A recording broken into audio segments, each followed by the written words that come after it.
Bueno, al igual que con Manuel Toaria, con Enrique Santoyo me une una amistad, pero además de eso yo tengo un gran reconocimiento a su trabajo y hemos hecho cosas conjuntas. En el Cupreder somos alumnos directos de Enrique Santoyo. Él es, pero se le cae el micrófono con frecuencia.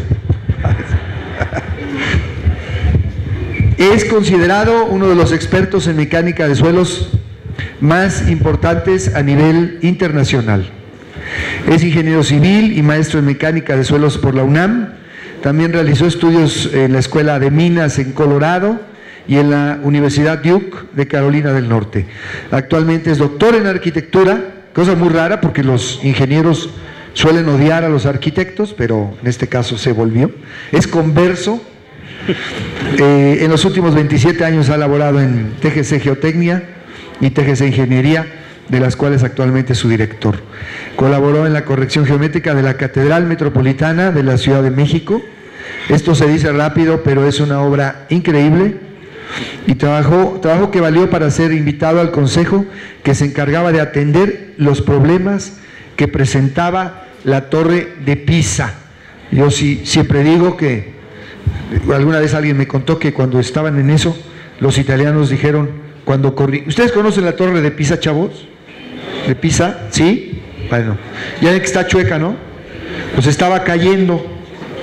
Y gracias a la técnica desarrollada por el ingeniero Santoyo y otros en la Catedral de México, se corrigió la Torre de Pisa, que por supuesto es mucho más importante monumento de la Catedral de la Ciudad de México que la Torre de Pisa, pero no vamos a discutir eso.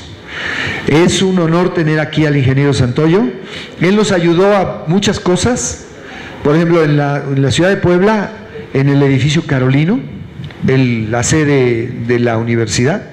En el tercer patio se nos caía cada sismo. Gracias al ingeniero Santoyo está piloteado de una manera extraordinaria. En la Sierra Norte de Puebla él hizo una corrección muy importante en un cerro que se llama Pistzaya, en Zapotitlán de Méndez, gracias a lo cual, eso fue en 99, no se ha caído. Y la obra más reciente que hemos hecho conjuntamente fue no sé si llamarle corrección, pero por lo menos el salvamento de una población de la Sierra Norte llamada Pahuatlán, que ya nos llevaron cuando el enfermo era terminal, pero gracias a la intervención del ingeniero Santoyo se pudo estabilizar el talud y Pahuatlán no se cayó en su calle principal.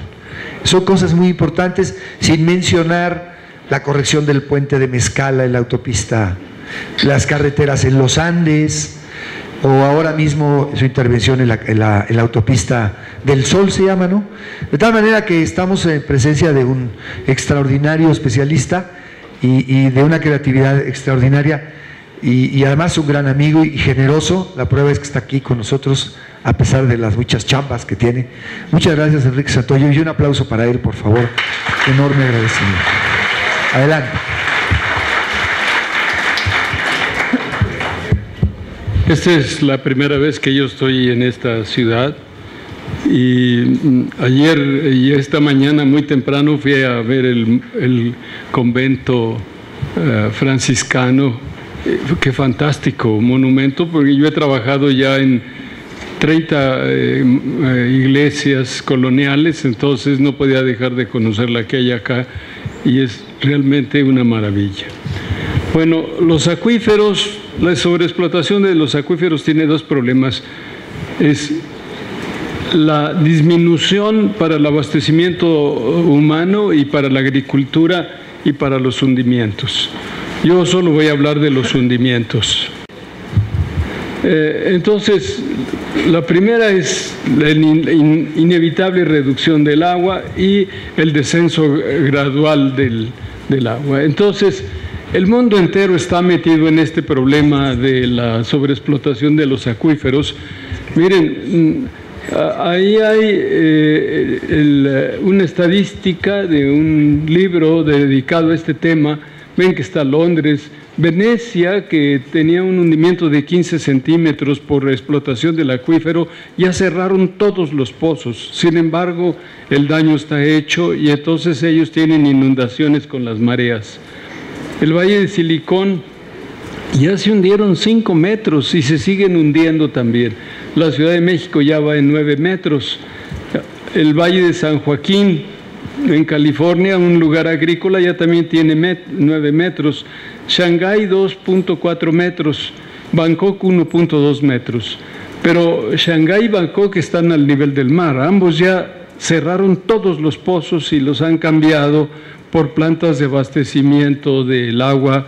En Shanghái de agua del río y Bangkok de agua del mar. Entonces, esas dos ciudades prácticamente han resuelto el problema, donde están la letra R, ya avanzaron lo suficiente. En nuestro país tenemos problemas graves en México, en Celaya, en Irapuato, en Salamanca, en Querétaro y en Aguascalientes.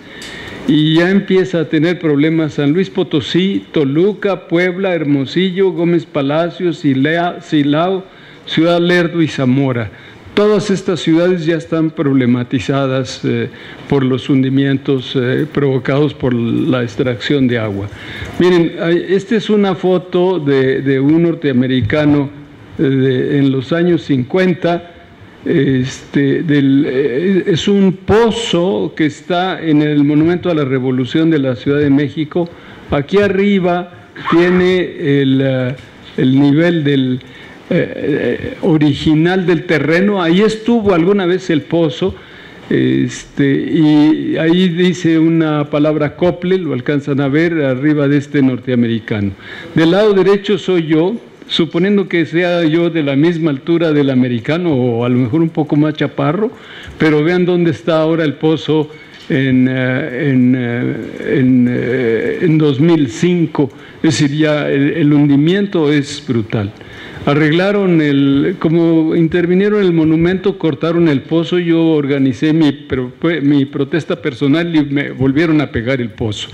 Es decir, está ahí el tubo porque es el único testigo real que tenemos del hundimiento de la Ciudad de México, lo cual es gravísimo.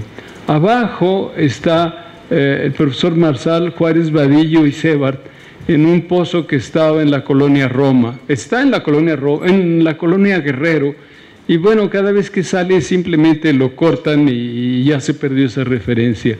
Y aquí en la derecha, uno que está cerca de un centro comercial en el oriente de la Ciudad de México, ya sobresale 6 metros, y este es un pozo relativamente nuevo. Entonces la velocidad de hundimiento es realmente un problema muy grave. Miren, este es el de San Joaquín, es decir, ¿dónde estaba? En 1925 era el nivel del piso, en el 55 es el nivel del piso, y ahora ¿dónde está en años recientes? Entonces, los pozos van subiendo en la medida que hay el hundimiento. El calendario azteca lo encontraron por los años 1700 en una esquina del Zócalo, lo sacaron, lo pegaron en la Torre Poniente y Porfirio Díaz lo retiró y lo llevó al museo, pero tuvimos la fortuna que pusieron una placa metálica con las letras Tica, que es la tangente inferior del calendario azteca. Se conservó esa línea que se ve ahí, y esa es una referencia fundamental para la Ciudad de México, porque el ingeniero Roberto Gayol empezó a hacer un drenaje en la calle atrás de la catedral, y empezó a hacer, las obras eran lentas por esos años, estamos hablando de la época de 1895, entonces se percató que él puso la línea con una cierta pendiente y en pocos meses la pendiente ya no estaba bien. Entonces él fue el primero que empezó a hacer nivelaciones serias. Ya se advertía el hundimiento, pero no se había cuantificado. Y entonces se empezó a medir 1895 el hundimiento desde un sitio que se llama Atzacualco, es una iglesia. Después se tuvo que cambiar el banco. Y entonces aquí está, por eso sabemos el hundimiento desde 1895. Y aquí, esta es la gráfica, abajo están los años y aquí están los 9 metros. Hubo periodos en que el Zócalo se hundía a 40 centímetros cada año. Ahora lo está haciendo a 7 centímetros 7.2, 6.8 por año, es una variable. Este es del proyecto de la catedral. Nos permitieron instrumentar el subsuelo con bancos hasta 100 metros de profundidad, así como mi manga que va bajando y el brazo queda sin hundimiento. Así tenemos tubos con fundas que se reducen por el hundimiento, y aquí está las fechas y el hundimiento. Para 1992 fue el último año en que medimos 0 hundimiento abajo de las arcillas. Estas son arcillas, la formación arcilla superior, una capa dura, y la formación arcilla inferior. Yo tomé la maestría en los años 60 y a mí me explicaron que cuando se acabaron de consolidar las arcillas, el hundimiento sería 0. Ya no iba a haber más hundimiento en la Ciudad de México. Perdón. Aquí era la demostración que ya no había hundimiento abajo de las arcillas. Aquí puede haber interferencia por los sistemas de bombeo que usamos en los trabajos de corrección de la catedral, pero aquí ya pasaron un montón de años. En octubre del 2012, aquí tenemos en la formación arcillosa superior solo el 7%, y en la formación arcillosa aquí el 12%, es decir, para enero el hundimiento profundo ya era el 60%, es decir, ya había más hundimiento abajo que en las arcillas. Es decir, ya el fenómeno dejó de ser la consolidación de las arcillas para ser la sumatoria de la consolidación más lo que se hunde abajo. Ese es un cambio radical, porque aquí ya hay 40% de consolidación de arcillas, 60% de hundimiento por debajo de las arcillas, 31% de las arcillas, 69% debajo. Entonces, sí es muy factible que llegue aquí a ser 0 y acá llegue a ser 100, lo cual es un problema enorme para la Ciudad de México, porque una ciudad que se ha hundido 9 metros, uno puede imaginar que se hunda otros 9, 10 metros más, y entonces la destrucción de instalaciones urbanas y de edificios va a ser, pues para mí, no imaginable. Y estas son las curvas de hundimiento. Aquí, esta es la calzada Zaragoza, si me hace una ampliación aquí. Aquí hay 40 centímetros de hundimiento anual. Por eso cuando ustedes vienen de la Ciudad de México acá, hay un lugar donde las calles están así, eso va a una velocidad grave de esos hundimientos. Acá hay hundimientos de 30 centímetros y aquí está el gran desarrollo habitacional que se está haciendo en la Ciudad de México. Entonces todo esto hace que los edificios se fracturen.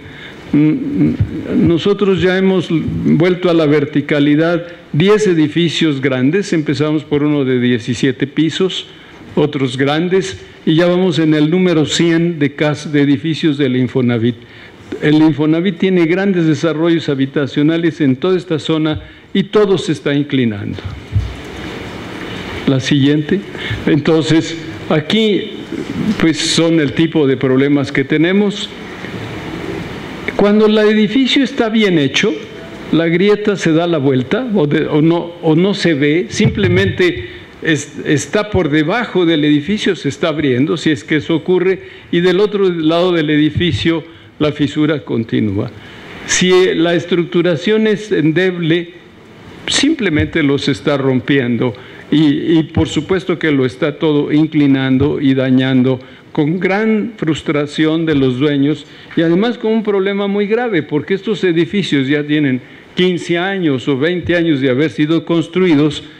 Los dueños, sus viviendas se están deteriorando y entonces el constructor ya no tiene responsabilidad, se vuelve un problema social grave para el Infonavit. Aquí, en ese mismo desarrollo habitacional en Iztapalapa, escalones de 20 centímetros rellenos simplemente con basura, ¿no? Estos edificios tienen una cimentación tan pobre y no les ha pasado todavía nada, pero pues son candidatos a tener problemas en los años por venir. Y entonces empieza la búsqueda del culpable. ¿A quién le vamos a echar la culpa de algo que no fue imaginado, que no hay dinero para reparar, y se vuelve un problema de un gran costo? Esto ocurrió en Iztapalapa en el 2007, una de esas fisuras como las que les acabo de mostrar. Además tenía aquí una tubería de agua, no salió, aquí se ve en esta fotografía, y había una línea de drenaje. Entonces había una fisura ahí, como las anteriores que les mostré. Si regresamos imaginen, era así, había una fisura. No era imaginable que abajo hubiera un pozo, una enorme cavidad producida porque esta fisura permite el flujo de agua, y entonces va erosionando. Dejó una figura, una bóveda, colapsó, se hundió como con 8 metros de diámetro. Un joven se metió ahí, un Volkswagen, se acercó un joven y simplemente se metió el cuerpo, murió. Entonces, en ocasiones de este tipo suelen a mí invitarme para que ayude a entender el problema. Esto va a seguir ocurriendo y nadie sabe dónde va a ocurrir el siguiente, y entonces pues es un riesgo grave cuando hay una fisura y líneas de agua. Afortunadamente el tubo de 1,50 de concreto que está aquí no sufrió daños. Aquí se ve el tubo que les menciono, miren. Y este es una pieza de lona, aquí está un gancho y hay una enorme grúa deteniendo a este tubo de concreto, porque de romperse esto, bueno, ahí hubiéramos tenido un desastre, no solo el joven que se acercó al pozo, sino hubiera habido más daño. Esto ocurre en donde se unen los suelos blandos con los volcanes, en las zonas que llamamos transición abrupta, donde se junta la arcilla con el volcán, con los aparatos volcánicos. Entonces, todo donde tengo anotado líneas rojas, todo esto está sujeto a esos problemas de destrucción. Entonces, la ciudad al centro se hunde, y por muchos años eso era imperceptible, porque si la ciudad descendía así, nadie lo iba a notar, es decir, pasaba desapercibido a las personas. Pero en la medida que las montañas que están por debajo se empiezan a advertir, entonces ya el hundimiento dejó de ser uniforme para volverse un hundimiento que trata de tomar la forma de las montañas que estén por debajo. Entonces, el futuro en la Ciudad de México se ve realmente muy delicado.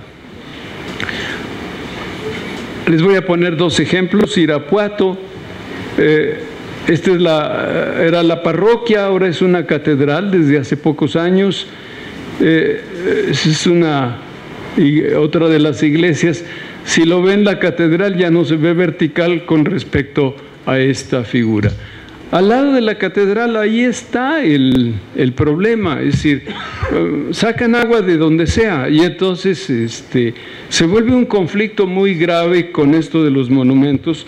Yo pues he trabajado en 25 monumentos importantes, iglesias de la época colonial, y entonces tener esto junto a un monumento es un error estúpido, pero bueno, ¿y ahora cómo se corrige? Porque esto se hizo cuando no se entendía que iba a haber estos hundimientos, y ahora alejar el pozo pues se vuelve una inversión no fácil de pagar.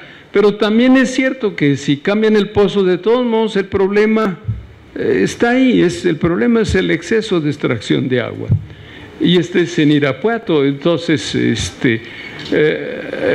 las cosas realmente grave para tener esto. Imaginen cualquier propietario de una casa así, se ve, pues nosotros que creemos que las casas duran para siempre y son heredables, ¿no? Porque ese es el pensamiento. No pensamos como los americanos que la casa es desechable, ¿no? Para nosotros las casas son como perpetuas y esta, pues, la pobrecita no, los nietos no la van a heredar, ¿verdad? O si la, pero sí, entonces la siguiente, este es un bellísimo puente que hay en Irapuato. Vean la destrucción que tiene. Es decir, realmente es una maravilla de puente con imágenes religiosas, es una belleza, pero está así de dañado. Esta es en la ciudad de Querétaro. Cada una de estas rayas negras con piquitos son fisuras. Es decir, Querétaro se está fracturando por todos lados.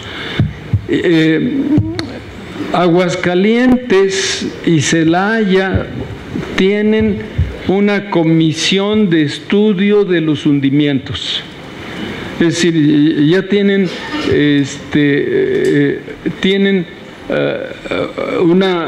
grupos de trabajo dedicados a estudiar el hundimiento y las consecuencias. A Puebla ya hay que ponerle una. Es decir, realmente en los próximos años vamos a tener a eso. En la planta de la Volkswagen hay una fractura. Nos invitaron hace muchos años a conocerla.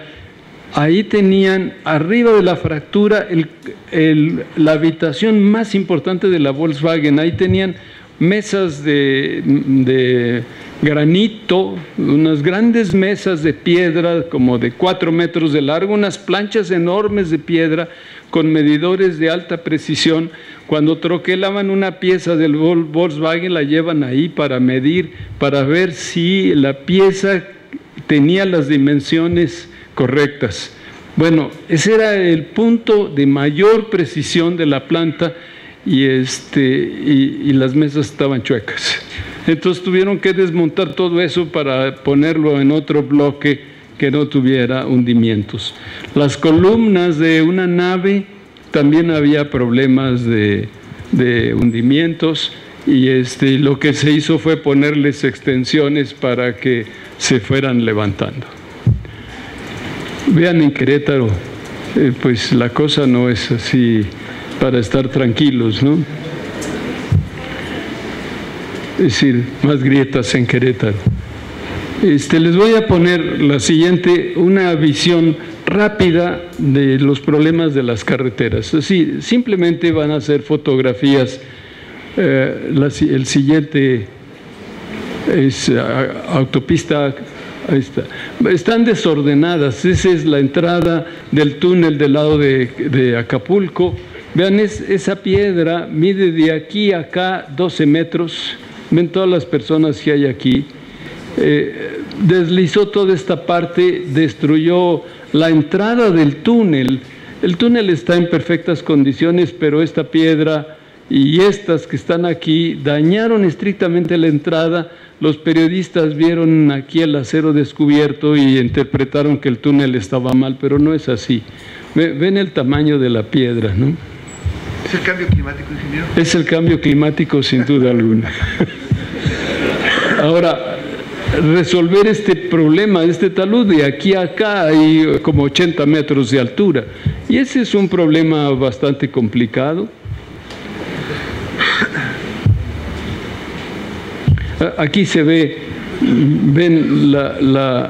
el acero descubierto, y eso es lo que confundió a los reporteros. Realmente los daños son mucho menores de lo que dijo la televisión y de lo que salió en los periódicos, porque el daño es se rompió esta pieza de concreto que es prácticamente arquitectónica.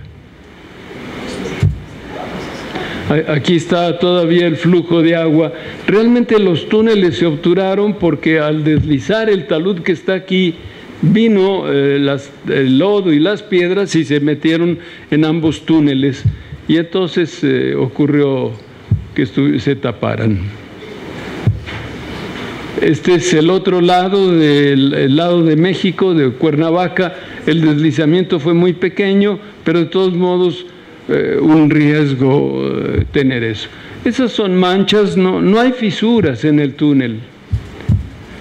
Aquí ya están limpiando, ven el lodo que penetró. Bueno, ya son prácticamente todas. Entonces, pues, entonces yo veo el agua ya, entonces son tres, ¿no? Uno, la disminución de la agua que se puede extraer para consumo humano y para riego. Dos, los hundimientos. Y tercero, los daños en las carreteras, lo cual son muy importantes porque la erosión en las carreteras, lo que más erosiona a la superficie terrestre son las carreteras. Si hay algo que daña, son las carreteras. Y nosotros, como tenemos un país montañoso, hacemos taludes muy poco inclinados, porque abatir más el talud incrementa tan grande el volumen de tierra que simplemente no hay dinero para hacerlas. Entonces, todo esto que ocurrió en Acapulco son errores, no podemos hacer carreteras bien hechas en unas montañas tan inestables como es la Sierra Madre del Sur.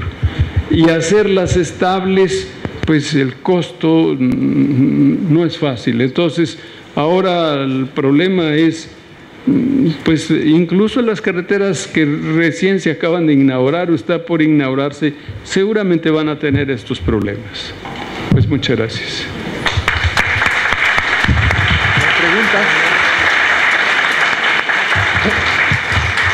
Muy bien, quisiéramos saber si hay alguna pregunta. ¿Ustedes ya tienen previsto más o menos hasta qué periodo se va a inundar? ¿Se va a seguir inundando todo?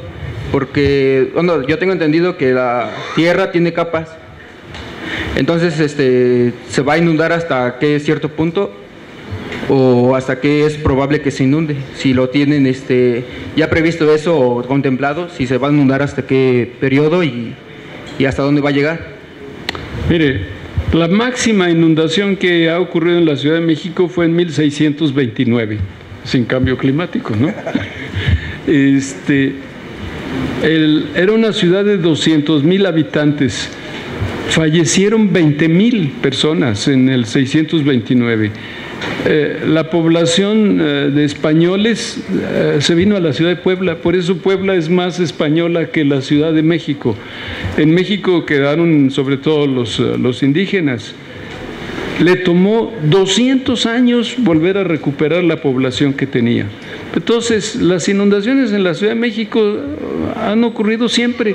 Los mexicas tuvieron 3 grandes inundaciones históricas. Por eso se hizo el túnel de Tequisquiac, que terminó siendo Tajo, porque era un nivel muy alto. El primer túnel emisor poniente, Moser fue el geólogo, yo fui el ingeniero joven que hizo los sondeos. En el nuevo túnel, Moser es el geólogo y yo fui el ingeniero viejo que hizo los sondeos. Es decir, Nabor Carrillo analizó que lo que llueve es igual a lo que consumimos. Es decir, deberíamos estar en el equilibrio, pero como nunca fue desarrollada la ciudad racionalmente, entonces resulta que hay que sacar el agua del subsuelo en lugar de usar el agua de los ríos, porque además los ríos los hemos transformado en cloacas y entonces, pues paradójicamente llueve lo que necesitamos, pero no lo podemos aprovechar. Nabor Carrillo pensó en volver a hacer viable el lago de Texcoco para ahí guardar el agua de lluvia, tratarla y hacer un ciclo del agua eliminando la extracción. Pero pues ahora eso ya tampoco va a ser factible porque el lago de Texcoco ya lo llenamos de de construcciones y de todo. Entonces, es como un problema sin solución. Yo me pregunto cuál es el futuro de la Ciudad de México si se hunde otros 10 metros. Y luego, ¿cuánto va a costar el tratamiento? Y sorprendentemente, la planta de tratamiento de aguas negras, en lugar de ponerla en el Valle de México, la fueron a poner en Tula. Entonces, entonces va a producirse agua, pero pues va a estar 1000 metros más abajo. Entonces, pues simplemente yo creo que no tiene solución. Es decir, yo me creo que en los años por venir la Ciudad de México es un lastre para el resto del país. ¿Hay un pronóstico, digamos, una previsión de que a este ritmo cuánto se hundiría en cuánto tiempo? Pues mira, te vuelvo a decir, 7 centímetros por año es una constante de casi 40 años en el Zócalo de la Ciudad de México. A 7 centímetros por año, son en 10 años 70 centímetros, en 100 años son 7 metros, ¿no? Entonces, por eso yo digo, en otros 100 años, otros 7 metros, ¿qué va a pasar? ¿Cuál es el escenario de tener eso? Pues entonces tenemos un hoyo potencial dispuesto para las inundaciones, ¿no? ¿Y no hay una propuesta para eso? Yo no, ¿Que la conozcas? Yo no lo sé, no sé si Federico sepa algo. Yo creo que no creo que haya respuesta, simplemente. Échatelo a viva voz, porque en lo que llega. En el caso de Puebla, ¿podría darnos una noción de cómo se encuentra Puebla? Porque lo puso en un segundo plano. Mire, yo dije, esa me parece una pregunta muy importante. Es urgente que donde hay sobreexplotación de acuíferos haya puntos de control topográfico para medir el hundimiento. Entonces resulta, por ejemplo, San Luis Potosí, que tiene edificios bellísimos que se están fisurando, no tienen un registro topográfico del hundimiento. En la Ciudad de México, cuando era recursos hidráulicos, publicaba Recursos Hidráulicos un libro que se llamaba Boletín de Mecánica de Suelos con todos los hundimientos que se producían. Lo primero que hicieron para ahorrar dinero fue dejar de publicar eso. Lo segundo, dejaron de medir. Y luego, después midió el gobierno del Distrito Federal, pero ya se volvió un misterio. Entonces ya no sabemos cuánto se hunde la Ciudad de México. Hay que andar rogando porque le digan a uno alguna información. No creo que Puebla tenga lo que yo estoy diciendo, pero debería de haber una retícula de puntos relacionados a un lugar donde haya un sitio que estemos seguros de que el hundimiento sea cero. Y eso debería de hacerse en todas las ciudades del Bajío. Ninguna tiene una red de puntos de referencia como lo tiene la Ciudad de México, pero le vuelvo a decir, eso no entiendo la estupidez de que eso sea una información estrictamente de la institución del agua de la Ciudad de México. Eso debía de ser conocido por todos para que todos estemos con la preocupación de lo que dijo el doctor Toaria, de que hay que ahorrar el agua. Es decir, deberíamos de bañarnos como con pincel para no gastar agua. Pues, es decir, hay la gente que en los baños públicos, yo creo que debería ser un delito, debe tener regaderas de alta presión en esta ciudad. De los jacuzzis, el que tenga jacuzzi debería de ser pasado por las armas porque tira demasiada agua. Es decir, lo que necesitamos es no tirar el agua porque la sumatoria de consumos, el lavar el coche con manguera, es decir, yo a mis vecinos los quiero agarrar a manguerazos para ver si dejan de lavar así los coches. Es que no podemos estar tirando el agua como la tiramos. Mi pregunta va enfocada que, por ejemplo, antes cuando yo era pequeño oía que los señores, no, pues ¿sabe qué? Yo tengo dinero, yo tengo un invernadero, tengo mis hectáreas, voy a hacer un pozo, necesito hacer un pozo. Antes creo que no estaba tan cuidado esto de que pues el permiso para hacer los pozos y todo eso. Y bueno, no sé ahora lo que esté pasando con esto, porque me imagino que igual hay pozos clandestinos y todo eso, como los pozos de Pemex, entonces también hay pozos de agua clandestinos. Entonces, no sé si usted sabe qué se puede hacer o qué se debería de hacer con eso. El problema es que no hay cultura del consumo del agua. Eso es una cosa real. Ahora, la relación entre Moser yo lo conocí hace 50 años, yo tengo 52 años, hace 52 años lo conocí. Entonces, sí es cierto, él anda haciendo los pozos y yo los ando tapando. La relación de un ingeniero del subsuelo como yo, si no tiene un geólogo que le haga entender la naturaleza, el geólogo es capaz de entender la naturaleza y explicársela al mecánico de suelos. El mecánico de suelos transforma eso en algo que tenga números y eso permite entender el problema. Ahora, las computadoras lo han hecho todavía más complicado porque hay mecánicos de suelos que solo funcionan con las computadoras. Y dijo un americano que las computadoras son las máquinas Geigo, porque quería decir garbage in, que es la basura que entra, garbage out, la basura que sale. Es decir, si uno a la computadora le mete basura, sale basura. No puede, la computadora no es un ente pensante. Entonces se necesita que el geólogo le explique al geotécnico cómo es la naturaleza y para que la pueda interpretar. Esta mañana que fuimos a caminar al convento, bellísimo convento que ustedes tienen la fortuna de tener aquí, de inmediato dijo, ¿ve ese cerro que está allá atrás? Ese es de basalto. Aquí debe de haber una falla geológica. Si no me lo dice a mí, yo no le entiendo, porque todo alrededor son calizas. Y luego en la iglesia, en la esquina izquierda, yo creo que es la norte, está un águila labrada en basalto y bueno, es un sitio fantástico. Entonces, para entender cómo es esa iglesia, se necesita que hubiera ido Moser y que hubiera ido yo. Y entonces yo le expliqué los arcos yo le expliqué de la arquitectura, de lo que he aprendido de los arquitectos en todas las iglesias en las que han dado.